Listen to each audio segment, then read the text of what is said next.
Amazing stuff. Seps, thank you for joining me on Headstrong. Hello, welcome. Thank you for having me. Hey, this has happened.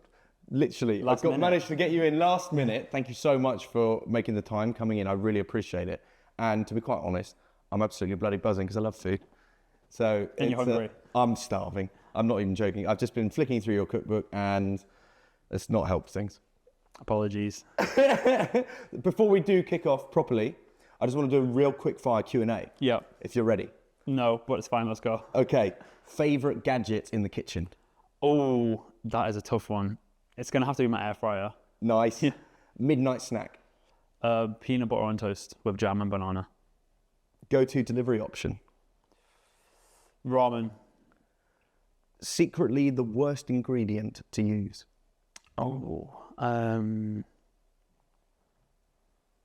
Cheap quality olive oil. Oh, I like that. Most underrated vegan dish? Beans on toast. I'm all over it. I think I might know the answer to this one. One cuisine for the rest of your life? Asian. I didn't know it. Salt or pepper? Salt. Favorite Italian dish? Lasagna. Favorite restaurant in Italy? It's this one in Rome. It's called Refugio something.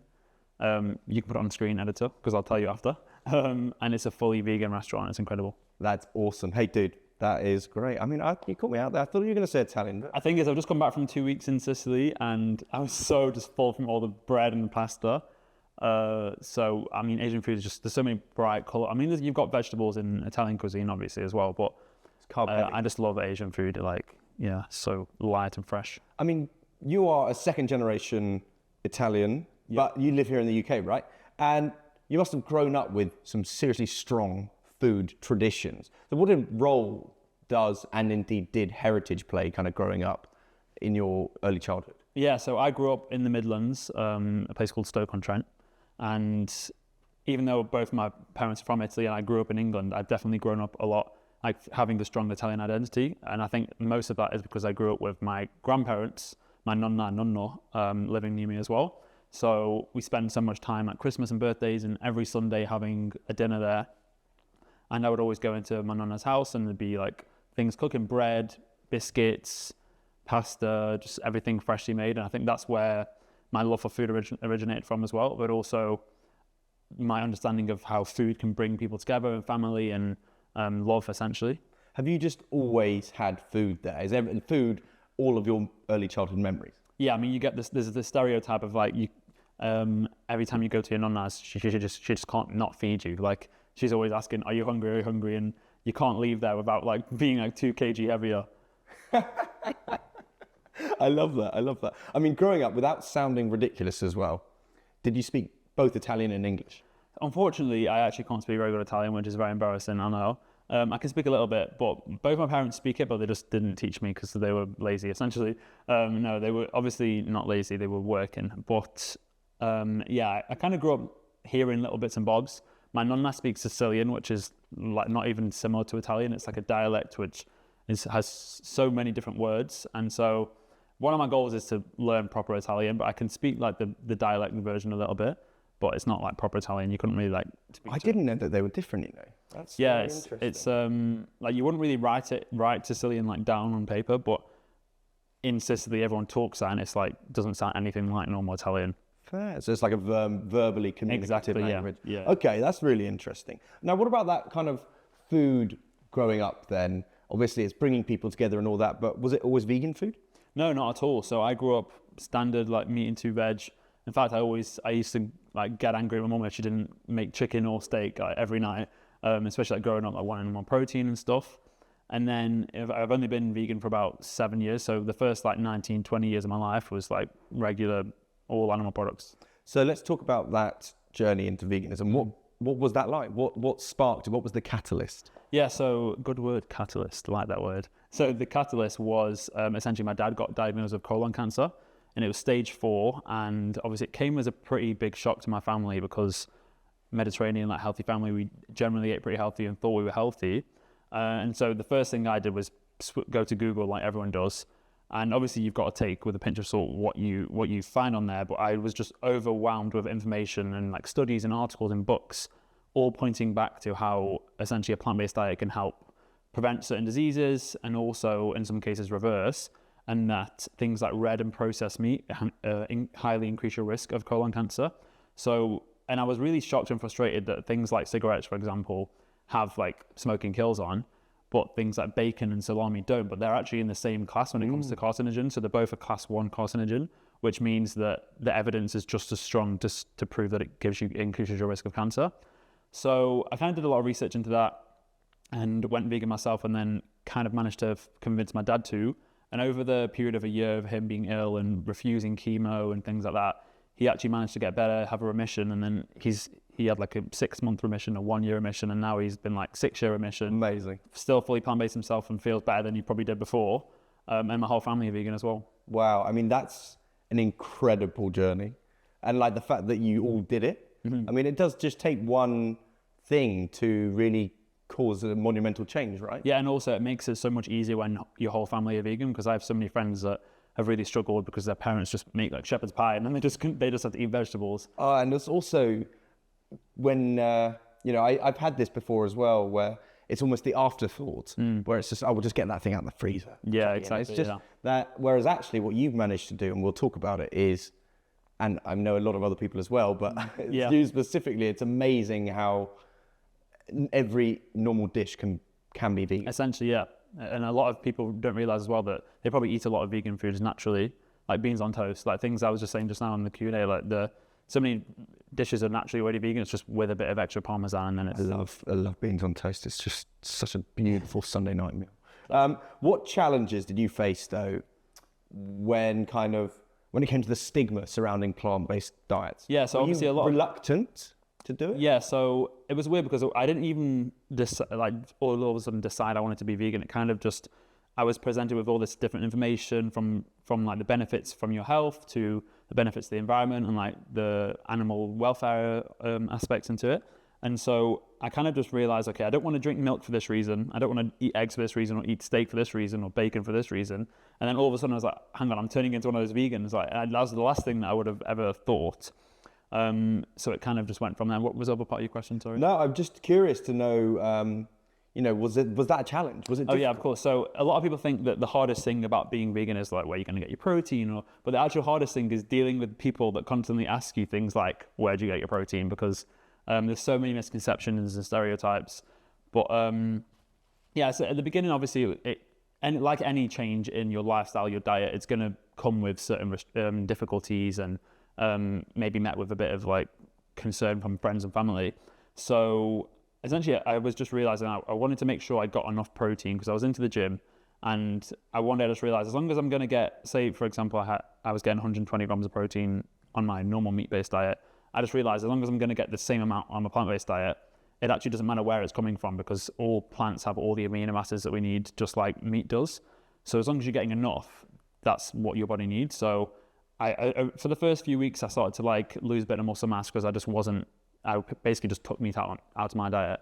And then as I did a bit more research into like high protein plant-based foods, I put all the mass back on and actually got fitter and healthier as the years have gone by. Do you think vegans get a bad rep? Absolutely. And I think it's the word vegan, which is what creates the bad rep. So, I mean, vegan food has been around for thousands of years, but it's not been called vegan food. It's just the word vegan is a modern label, but the vegan diet isn't a modern diet. So things like ITAL foods in Africa, or with so many different cultures around the world, and that's all been like naturally plant-based. And so I think the word vegan now, people automatically assume that that's like a processed vegan food. And obviously there's so much talk at the moment about ultra-processed foods, which are obviously not healthy. And a lot of people think that most vegan foods are ultra-processed foods, but that's absolutely not the case, because broccoli and apples and bananas and pasta and veg, they're not ultra-processed, and they're some of the healthiest and also cheapest foods you can get. A lot of people think veganism is expensive, but it depends if you're going to get your fancy vegan cheese from Ocado and Planet Organic, which is £7, then maybe they can be expensive, but rice and vegetables and chickpeas are some of the cheapest foods you can get. Yeah, for sure. What I mean, for me, I find cooking incredibly therapeutic. What about you? I mean, it must have been, I mean, now that you do it so much, I mean, is it good for your mental health? Yeah, absolutely. And I think, I mean, when you're Italian, you naturally can just cook from the womb, of course. But yeah, I also, a bit of a rogue one, but also just washing the dishes and cleaning in general. I know that's obviously not for everyone, but definitely just focusing on any activity, whether it's cooking and cleaning. I actually love that time to just switch off from the day, take a bit of time out, like not look at my phone, because especially also with my job, I'm like constantly on my phone. So I actually also enjoy it for that reason, where I'm just like not on my phone, just taking the time to listen to some music or something. Yeah, it's so true. I mean, we spend so much time on our screens, and I know that it's your job anyway, but when you're in the kitchen, no doubt it's like you're switched off from that world. And it's so nice to actually have that opportunity to switch off. As I say, it's therapeutic. Now, what about that relationship then of food and mood for you? Yeah, I think, did you mean in terms of like cooking or just in general? Well, cooking and in general. So, you know, like if there are good smells and then I've got an amazing meal in front of me, you know, it uplifts me. If I feel full, I'm like happy. Do you know what I mean? I think also as well, it's more about like what happens when you're consuming food. So for me, obviously growing up in an Italian culture, like food is for me is such a pleasant experience because it's always usually around a dinner table with my family. It's a time to catch up, or on a Sunday it's with my extended family, with my whole grandparents. And I think that's something that we're kind of losing. And so a lot of cultures, especially in Italian culture, that is something that's really, really rooted in Italian culture, which is eating around the dinner table. And I think that's probably, for me, that's one of the most important things about food, is celebrating like not only what you've eaten, but also the people that you're around with. I love that. We'll definitely come back onto that. But I want to ask you first, do you have any advice on how to incorporate kind of healthy cooking habits into people's daily routines? Do you think more in terms of like healthy physically or mind, or both as well? Well, I think it's both. Yeah, really. So I definitely think in terms of like the physical aspect, cutting out a lot of the ultra processed foods that we just spoke about, because they're some of the most damaging to our health. I'm not like a doctor or anything, but that's kind of like general knowledge that ultra processed foods are really unhealthy. And then also just buying fresh ingredients. So, and also what's in season. So a broccoli that's going to be in season is going to be healthier as well than a broccoli that's like out of season essentially. So just lots of fresh ingredients. Try and go to a local market if you can. Organic as well if you can, but doesn't really make much difference as well. So yeah, just fresh. Fresh is key. I think also good quality. I think it makes such a huge difference as well. You know, I know people are shopping at, I'm not going to say the names, but you know, veg will last 2 or 3 days. And it's like, and that doesn't mean to say you have to shop in the expensive supermarkets. No. The cheaper ones do have good quality. It's just knowing like how to store it as well. I think a lot of people don't realize that if you, for example, store vegetables in an airtight container, it'll last like up to 2 to 3 days longer than if it's just in your fridge.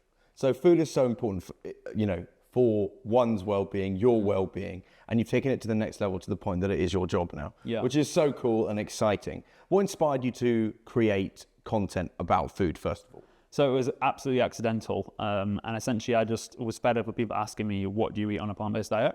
Where do you get your protein? So I was at uni and I was like making my meal prep most days, taken to the library and stuff. So I just thought I'll just take photos of what I eat.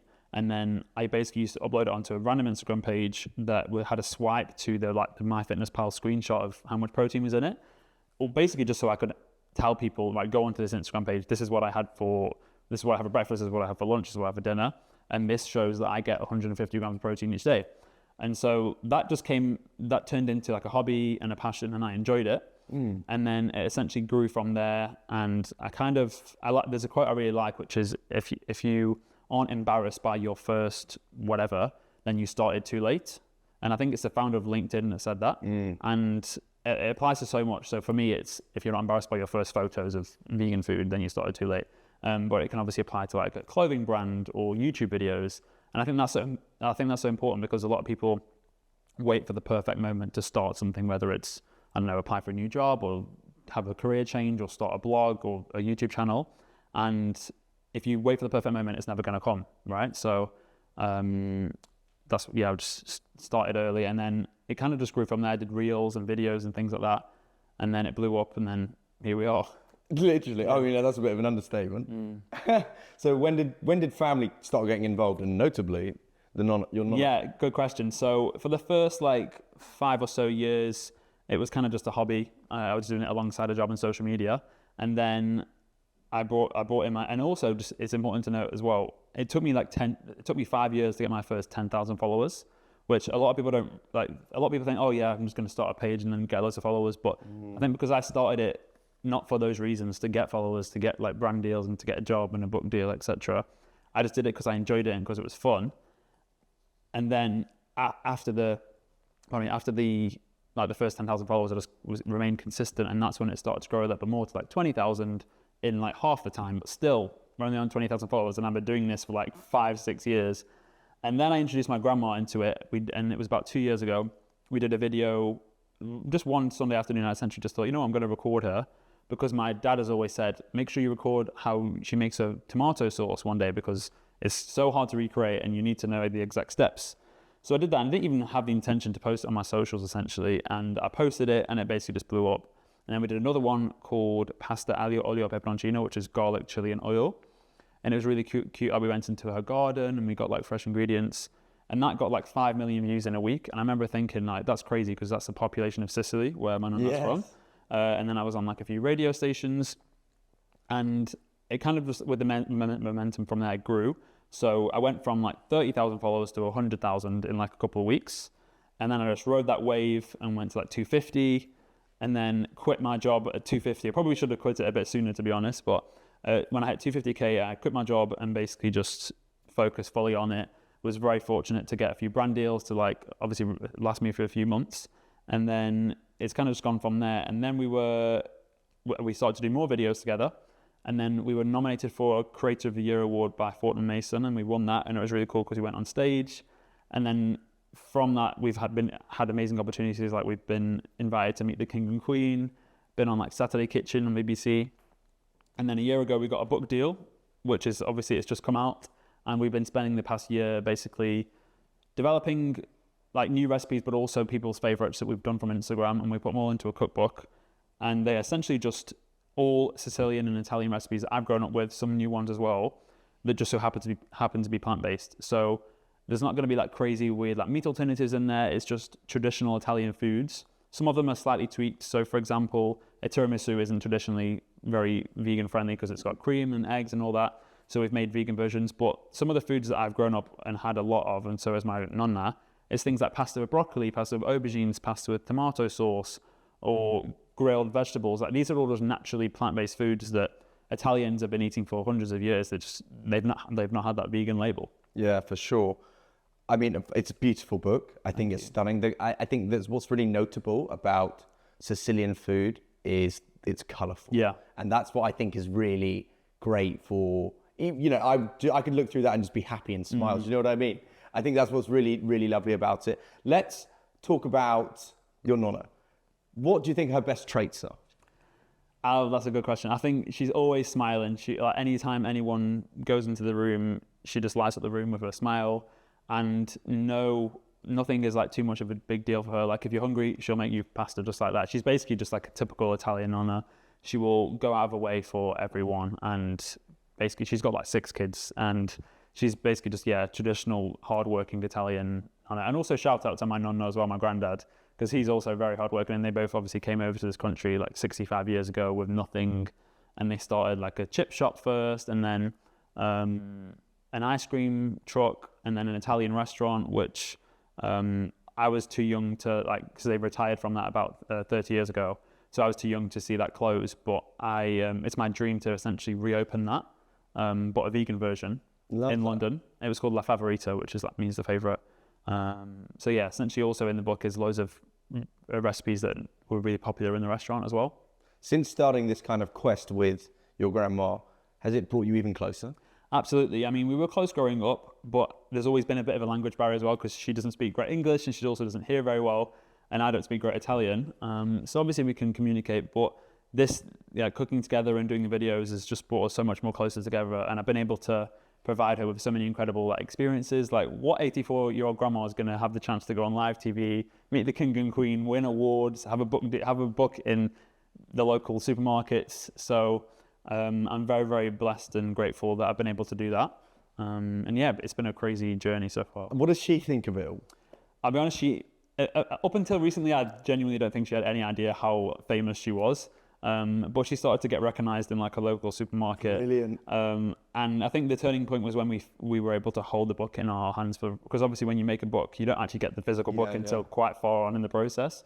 And then the day it was out, I took her to Waterstones, and I was just pretending that we were shopping because she had no idea that it would be in a shop like that. And then we just like pointed to the shelf, and she was like, "Oh my God, that's crazy! Like it's my book." And then we got her to sign it. And it's in like Sainsbury's and like local shops, which is crazy. So what's really special about it all is you kind of created so much stuff that you and your family will have now forever, which is really nice. So what does family mean to you?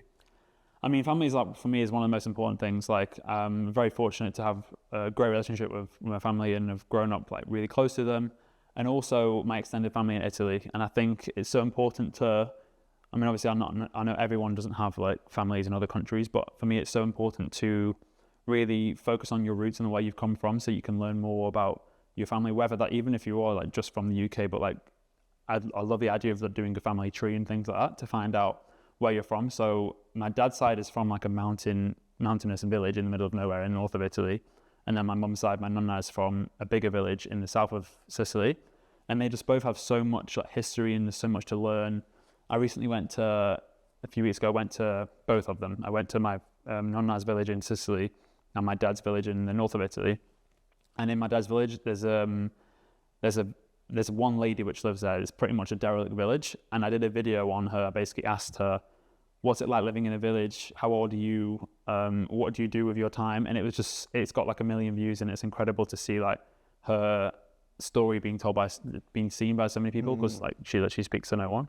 It's so lovely that that's been able to be shared now. And, you know, we'll talk about social media in a minute, but what other kind of traits do you value, or what do you put in high up to look after your mental health?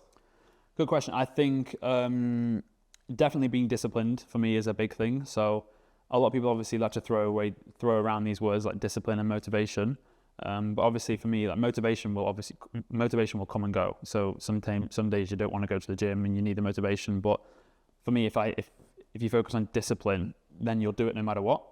So I think that's a big thing for me. But also being kind to yourself, knowing when you need a break, knowing when you need a rest, and not being afraid to reach out to others, not being afraid to get therapy and things like that. I mean, I've used BetterHelp in the past, and that's a really, really great tool. And yeah, there's obviously such a stigma around mental health, but you don't really need to be suffering in order to ask for help, or even order to check in on someone or get therapy. It's almost like a preventative measure, isn't it?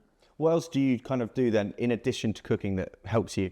So I go to the gym, like basically I focus on some sort of movement pretty much every day, whether that's a long walk or gym. And I also really am enjoying at the moment like group community sports. So whether it's a run club, because I wasn't really a sporty kid growing up, but I've absolutely fallen in love with sport as an adult, and I think that's one thing that's massively protected my mental health. So whether it's a group run club or paddle, I'm really liking paddle at the moment. Who isn't? I know, it's great. I mean, we're in London, it's like the thing to do now, right? So yeah, definitely just spending time, exercise and movement, and also, I mean, we're obviously humans are social creatures, so just being around other people, essentially. So let's talk about social media, because it's a space now that is jam-packed, pardon the pun, with food content. Yeah. Yet you've managed to stand out, right?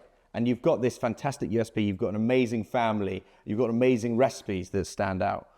First question is, who gets recognized more, you or Nonna? Absolutely my grandma, my Nonna. So people will meet me at events and say, oh, you're the guy that does videos of your Nonna, or like I'll go to an event. We walked into a restaurant in Manchester and everyone recognized my Nonna straight away, but didn't recognize me. I was like, damn. Brilliant. So yeah, definitely always her. Oh, that's so brilliant. How do you approach social media? It's a difficult one. So for me, I mean, I'm so grateful, and it's an amazing tool to be able to use a tool online that can be your job, but it definitely can obviously, it's like it has its dark sides and it has its like positives. And I think for me, I've tried to implement certain tools that stop me from seeing the negative side. So for example, I'll try to like charge my phone outside my room. I'll use certain apps. There's this one called Opal, which is really good at just like blocking it after a certain time. And I think you've got to, especially when it's your job, it's so easy to fall into trap of like just doom scrolling for hours, and yeah, just trying to implement little things that stop you from becoming obsessed or spending too much time on it, like whether it's like measuring your screen time and things like that. Are you also kind of, because I've spoken to people where it has become the case, but is it almost sometimes when you're living in reality, but always wondering whether this moment might work on social media? Do you know what I mean? Yeah, I mean, obviously it's a difficult one when it's your job. I do try to switch off certain times, but also, like you say, sometimes you just really want to share something because it's cool, and there's absolutely no shame in that. And I think it's important to understand that even if it is your job, that still doesn't mean that you have to share everything about your life. I think a lot of influencers, or a lot of like wannabe influencers, or people that would want to become a full-time content creator, think that the more that they share about their lives, the more successful of a content creator they'll be. But that's absolutely not the case. And I think it's because we idolize certain creators that has happened to. So, for example, Madeline RG, she like shares everything about her life and just chats like random shit essentially, and she's become super famous. But that won't work for everyone. Sometimes you have to have other skills like recipes or comedy, etc. Yeah, find that USP, and particularly something you're passionate about. I don't want to know about certain parts of your life, exactly, yeah. Truth be told. But doing social media it's tiring, it's relentless because, and I'm not saying this about you at all, but I mean, you're going from success to success, but some social media and content creators in 6 months' time, it could fall away just like that because we don't know how it works. Absolutely, yeah. I mean, the people love to like guess like what the algorithm's saying and all this, but at the end of the day, we don't know. It's just an app on the internet, and we have no idea where it's going to be in several years. So it's important to have certain measures in place and be aware that this may not be around forever. This may not be a job forever, essentially. So I'm very grateful that right now it can be my job, but I don't know if I'll be able to be an influencer in 5 years. Do you get burnout when it comes to social media, like coming up with new stuff? It's very, very easy. I think I've very much like managed to avoid it mostly. I did get a bit like burnt out around the month that my cookbook was coming out because there was so many things to juggle, and I think I went through about a whole week of just like not being able to focus on anything or concentrate. And I think exercise for me then was a big help as well because it just allowed me to switch off. But it's so important to, like you say, just take the time out.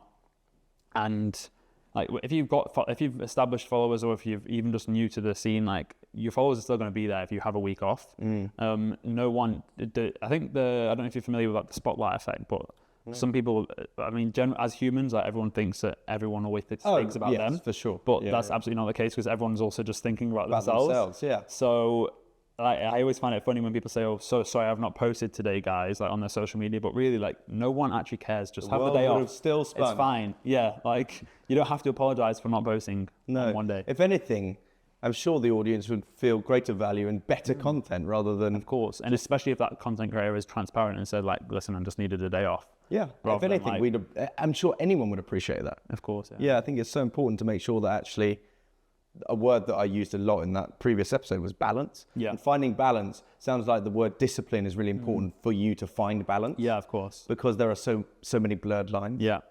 It's really, really... I think on social media, everything's sort of like, everything gets taken to the extreme. So it's like, you've got to be a vegan or a carnivore, or like you've got to be obsessed with this sport or that, or and it's like you say, it's just all about balance. Or like you've got to be teetotal or go out every weekend and drink. But there's so much more space in between of that, and the lines are always blurred, and it's important to, like you say, have balance. So is it challenging to adapt like a normal recipe to a vegan recipe? Because this entire cookbook is fully vegan, but as the first one that came up to me, there was like this carbonara traditionally made with a proper meat. Yeah. So are these things challenging? Yeah, I think it depends what sort of recipe you're trying to like take inspiration from and adapt. So for example, a steak will obviously be quite hard to veganize unless you get one of the processed ones, which do have their place and actually can be quite tasty. But like I said, the recipes in this book, they're all recipes that haven't really needed tweaking that much. So like pasta with broccoli, like that was my grandma's recipe that we've had most weekends, and that's always been naturally vegan. And I've never even realized that, one of my Nonna's favorite pasta recipes is vegan. Like I've never thought about that. But then obviously developing the book, you realize, obviously there's certain cultures, like I think maybe like South American, where there's lots of like porks and meats and things like that. it'll be a bit harder, but you'd be amazed how many different like vegan alternatives there are. So like, for example, jackfruit is a great alternative to pulled pork, or like tofu can be a great alternative to like chicken in breadcrumbs. So you just got to like, explore it and try new things. Okay, I haven't got dinner for tonight, and I'm cooking for my girlfriend. I will cook her something vegan tonight. What should I do that she'll think is meat? Oh, okay. I would say you could make a lentil bolognese with a lasagna. Okay. Or I've got a great recipe in this book, which is a walnut and mushroom bolognese. Okay. And that actually isn't, so yeah, ignore the first one. Let's do that. Editor, get that one out. The second one, walnut and mushroom bolognese, incredible. All right. And you'd be amazed. So basically, as long as you've got maybe like 30 minutes to soak sunflower seeds and walnuts, it just basically activates them and makes them go a bit softer. And then you drain them and blend them with mushrooms and walnuts. And essentially it just makes like a really meaty texture, but also has a bit of a bite. And then with like tomatoes, it's incredible. Okay, I will make it. Amazing. That sounds great. I love it. Now let's talk about further on the cookbook, because what's really beautiful and that comes out of it, whilst your social media is about you and Nonna, this is inclusive of the whole family pretty much. Pretty much, yeah. So special. Was that always the idea? Essentially, I mean, I kind of rolled with it from the beginning that it was just going to be me and Nonna. And then obviously when we decided, when I found out that I was able to shoot some of it in Sicily, which was an incredible opportunity, I thought obviously it makes sense to get my Nonna sisters involved. So we got some incredible shots of like them just all together. And then one day we had dinner together and I basically said, all the sisters need to bring just one dish that they like to make, just make it like vegan naturally. And so one of my Nonna sisters made this soup called basically Saint Joseph's soup, which is what she calls it, or in Italian it's Minestra di San Giuseppe, which is what I'm named after. And it's basically just an amalgamation of loads of different pasta shapes and beans and legumes, and it's so tasty and again naturally vegan. So that's one sister brought that, and the other one bought this like crunchy almond like toffee dessert, which again is just naturally vegan with sugar and almonds, and then roast potatoes, and it's just such simple stuff. I love it. That's so cool. So what are the goals then for you, of course, and you and Nonna? Like, you have created something seriously special there, and we love seeing that relationship. But what are the goals? I mean, like I said, my dream would be to basically reopen my Nonna's restaurant. I keep saying it, and I'm nowhere there yet, but I think maybe that's my like 5-year goal, is just to have a restaurant in London, just like super small, like 25 seats, where people can come and enjoy plant-based Italian food, because I feel there's a bit of a gap in the market in London for good plant-based Italian food. Yeah, for sure. Well, we've talked about food, but on the other side of that is alcohol and booze. Yeah. What's your relationship like with alcohol? So growing up, I've always been like the boring friend, which doesn't drink much. I've definitely not been teetotal. And I've enjoyed drinks before. So, I mean, on my recent holiday to Italy, I've had a couple of Aperol Spritz. I feel like you can't go to Italy and not have one. It'd be rude not to. Yeah, of course. But yeah, I've just never really had a proper taste for it. I remember my first experience with it was, I think, on New Year's Eve with my family, and I just had a couple of beers. And I think when you growing up, I feel like if you have really strict parents, which have always said you're not allowed to do this, those are the kids that are more likely to rebel. And so I never really had super strict parents and was allowed to do what I want. I think that's why I am the way I am now. And yeah, just growing up, I've always been like quite health conscious. And then obviously we know alcohol is a carcinogen as well, essentially. And I've just never needed it to have fun or to feel great. And obviously also does make you feel great the next day. So right now I'm not drinking much at all, because I'm like training for a half marathon and also just trying to be like super fit and healthy. But I definitely think there's a place for it. I don't really think that you have to be teetotal to get the benefits. It's kind of like a plant-based diet. You don't have to be fully vegan to get most of the benefits of a plant-based diet in terms of like reducing your risk of certain cancers and diabetes and heart disease. And I think it's the same with alcohol. Like you can enjoy like one glass every now and again, and it's not gonna massively affect or increase your risk of so-and-so. So yeah, that's where I stand. What advice would you give to any aspiring content creators? I actually posted a video on this yesterday, which is really cool. And it's basically essentially about reposting. So obviously it takes so much of your time to create some content, but people don't realize that one video that you make can actually be probably like 3 or 4 videos, just by slightly re-editing the structure of the video or putting a different sort of voiceover or changing the beginning. And that's one thing that I've explored a lot within the past year, and it's made a massive impact to my growth and my reach, just because, for example, if I make, for example, I filmed a video of me making lunch, or making dinner for a few friends, and I filmed the whole day of me making like 3 different courses. And so I made one video of just me making everything, and then I made another video of going through the first course, like the recipe of it, another video going through the second course, and another video going through the dessert. So that was like 4 or 5 videos just from filming me making lunch for some friends. So I think that's the most important thing, just repurpose your content. That's really cool. It's a really good way to do it as well. What equipment do you use?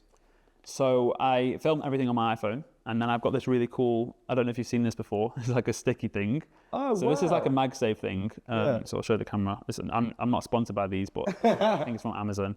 And it just sticks, I'm not going to do it now, but it sticks to anything on glass. That's great. And I literally just stick this to my window on my balcony, and then so I've got all natural light behind me, and then just film with the front camera. That's fantastic. So even the front camera on an iPhone is great. And then I have some mics, but you don't even need them. Yeah, you don't need this fancy kit. I think obviously people want to film on a camera, you can, but it's absolutely not necessary. Yeah, I mean, I suppose you are also giving that authentic experience, right? That's what really adds value to your brand. Now, my final question is, what does the word headstrong mean to you? I would say headstrong to me is about being kind to yourself. Like I mentioned earlier, I think just being kind to yourself, knowing when you need a break, not being afraid to ask for help or even have therapy, and taking the time out when you need to, and also just surrounding yourself with other people. Seb, thank you so much for coming in. I really appreciate it. Love talking food, and I hope that everyone is going to go check out the cookbook, and I wish you all the success. I'll hold up the camera. There you go. Love it. Thanks, man. Wicked, thank you, man. Hey, that was great.